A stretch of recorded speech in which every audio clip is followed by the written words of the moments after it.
Hello everyone and welcome back to another video. Today's video we're doing how to build on the green, no this isn't green, yes it is green Skadi. This is the most recent variation of Skadi and I thought I'd do a how to build with her. Now I've used her a little bit. So this Skadi is actually really good. She does shine mainly in places like Arena and places where she can sort of have a lot of characters with her, mainly like 4-man up activity is where she really shines because she can get more of a boost and more weak point characters can deal more damage.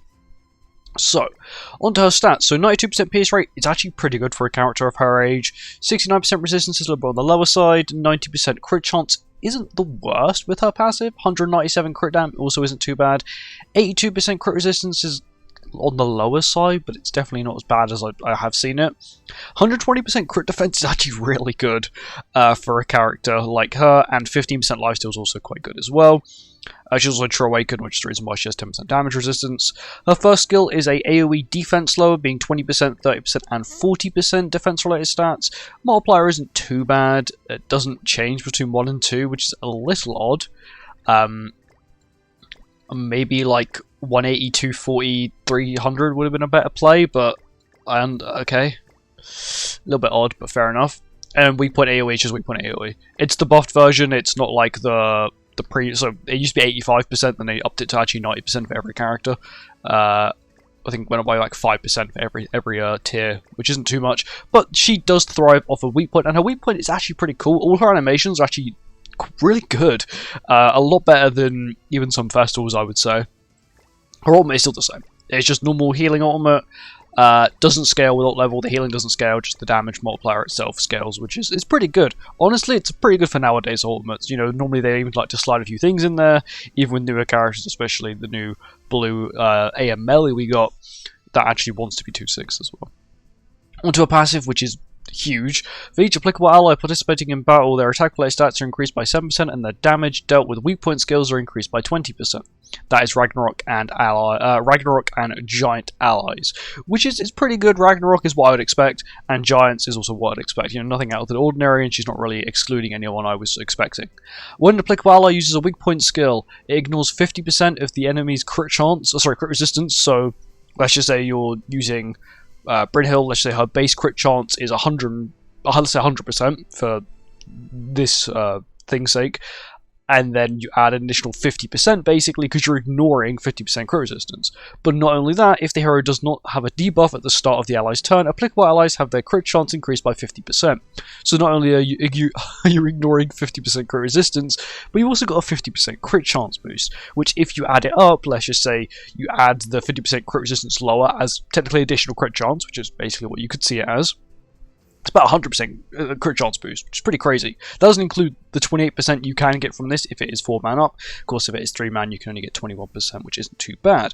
But that's not it. When applicable allies use an AoE skill, that is not an ultimate move. One debuff is removed from each... one debuff is removed. That is from everyone, I'm guessing. Each debuff removed, their crit damage is increased by 20% up to 80%, which is crazy. So technically, you can get 50% crit chance boost. You can ignore 50% of the enemy's crit resistance when using a weak point skill. You can get a 80% crit damage boost, an 80% weak point boost, 60 to 80% depending on how many teammates you got up, and a 21% to 28% attack related stat boost depending on, of course, how many allies you got up, which is crazy. Bear in mind, you know, you've got Brunhild, who's a Ragnarok with weak point. You've got Tyr with Ragnarok weak point. You've got this Skadi that's got Ragnarok weak point. And if you put Hel on the team, who's also Ragnarok, she can boost your basic stats and give you immortality as well, which is even better. It's just so broken. It's a really good team I've been using in Arena, and it's actually working really well. So, her relic has increased all stats by 6%, up to 3 times if there is no debuffs on the hero. So normally, with blue and the red Skadi, they apply debuffs to themselves to do with their passive, being lowering some sort of stat. This Skadi doesn't have that, so as long as she plays, let's just say, 2 skills, turn 1, she can give herself an additional 12% all stat boost, which this buff does apply before the skill applies. So if you use the skill, you get the buff immediately, and then the skill actually has that buff to it, which is pretty cool. For gear, once again, you're probably giving her HP defense. She can do good damage, but for places like Arena and PvP, she's not got the most bulk, so you want to give her as much bulk as possible, so HP defense.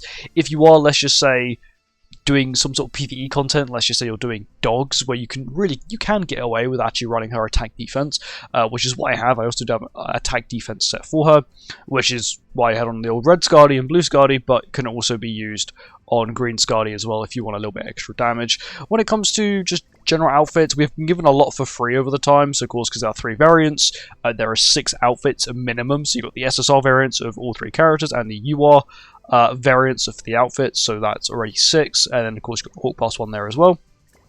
You've also got the Hawk Pass weapon. We don't get, sadly, any weapons for free other than this Hawk Pass one, which you may not have. And for headgears, we've got quite a few. You'd have 4 if you don't have this Hawk Pass one as well, which isn't too bad. Her relic I've only got upgraded to Bird at the moment, which I will eventually upgrade to Deer. But yeah, she's a generally good character. If you have her, I highly recommend leveling up. She's a 242 character. She's not currently available, but you can get her from the, I believe it's the Giants, Humans, and Unknown banner. It's a very low chance, but if you do get her from there, you are quite lucky, and I highly recommend leveling her up to use her in the arena and any other future content, and maybe even Giants will become better. We never know. Anyway, thank you for watching. I hope you guys enjoyed it, and I'll see you guys in the next one. Goodbye.